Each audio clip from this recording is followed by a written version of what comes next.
My name is Faith. Welcome to my channel, Mom by Day, Author by Night. Today I'm going to get 100% real about the newborn phase. So if you feel like this, you've come to the right place. I'm going to talk to you about how I got through the newborn phase. So when you're really struggling and you're looking for someone who's going to be understanding, who you can vent to, and who can really empathize with you, know who your people are that you're able to do that with. Because of some of my friends, although they had very good intentions, I'm sure, actually ended up making me feel a lot worse. And when you're already feeling like this, you definitely do not want to be feeling worse. Let me preface by saying that there are some non-mom friends that can truly get it. Just most of them don't. Let me give you a few examples so you get an idea of what I'm talking about here. There was one time that I was speaking to my friend and I was exhausted and overwhelmed and sleep deprived and just really feeling in the depths of despair, to be honest. And I mentioned to her that I was so exhausted because the baby woke up 6 times in the middle of the night. And her response was, "But wasn't it amazing to look at his beautiful face 6 times during the night?" The reason why this is so harmful is because this is what society tells us. And this is why I'm not faulting my friends at all, because this is what is portrayed in the media. They never portray this other side of it, where it really is a huge struggle for a lot of new moms. When you're pregnant, yes, you do understand that you are going to be a parent and your life is going to change a lot, but knowing that intellectually and actually living it are two different things.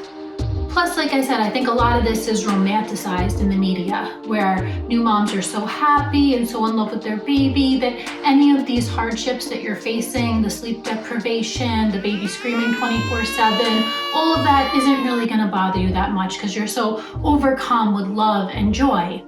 And then when that doesn't happen for you, now you not only feel like crap because you're exhausted, overwhelmed, and flustered, and you feel in over your head, but you also feel like crap about yourself because you're thinking, am I a bad mom? Why am I not feeling so happy all the time?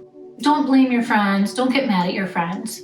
Just know who you can talk to about these things. I had one friend that she really was so important to me throughout the newborn phase because she got it. She has 2 kids of her own and she went through the same struggles, and when I needed to vent, she understood completely. You need that person in your corner, cheering you on, supporting you, and understanding what you're going through.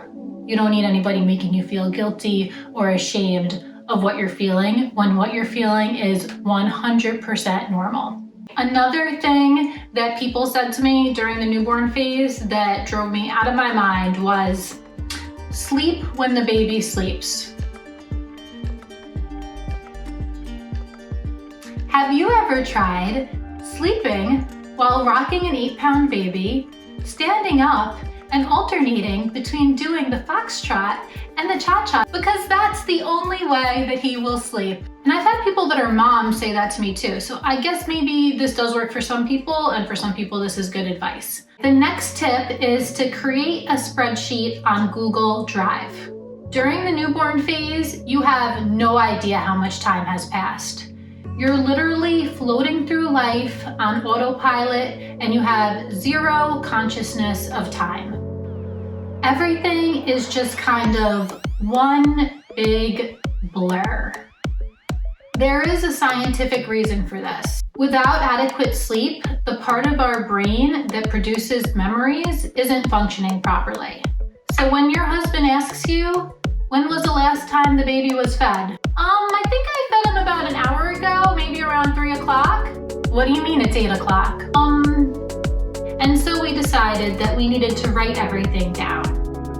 At first, we were writing everything down in a marble notebook, but then we couldn't remember where the marble notebook was half the time. So the solution was to use an object that is usually on our person most of the time, and that is our cell phones. And we went into our Google Drive and we created a spreadsheet, And in that spreadsheet, every time we fed him a bottle, or I breastfed him, or we put him down for a nap, we would write down the time in one column and what happened in the other column. So take a look. Here is the actual spreadsheet that we used when my son was in the newborn phase. And as you can see, we started getting cute with it and using emojis sometimes. We used bottle emojis for when my baby got a bottle. We used moon emojis for when he went to sleep. And then the cow emoji, that was for when I breastfed him. Yeah, my husband came up with that one. The next tip, and as far as I'm concerned, the most important tip is don't be so hard on yourself. Right now, you need to give yourself permission to not do anything other than take care of your baby.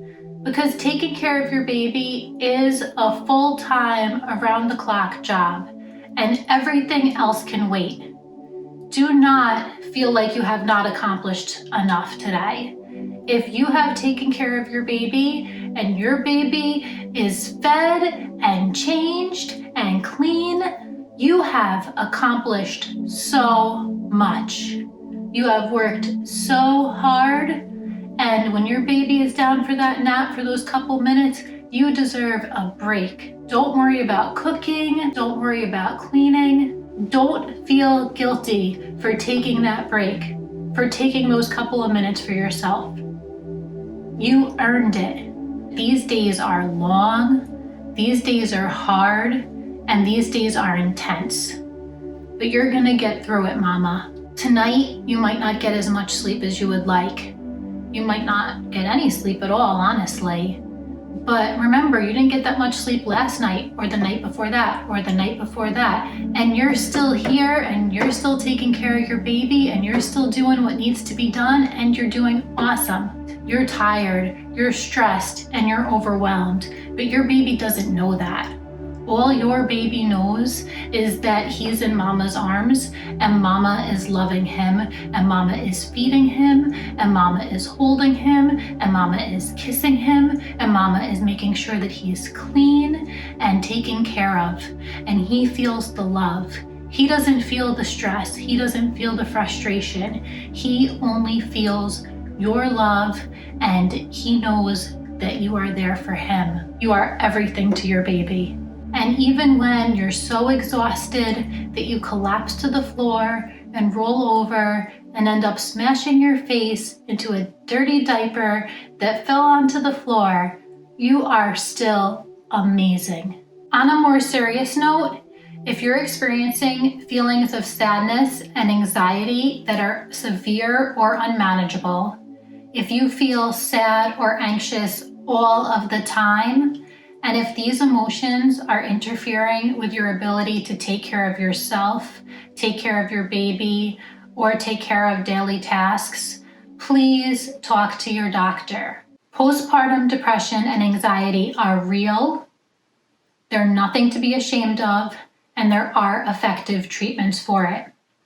The best thing you could do for your baby and for yourself is to seek help. Please pick up the phone and call your doctor, call your gynecologist or your primary care physician, and they will be able to help you. Thank you for watching my video.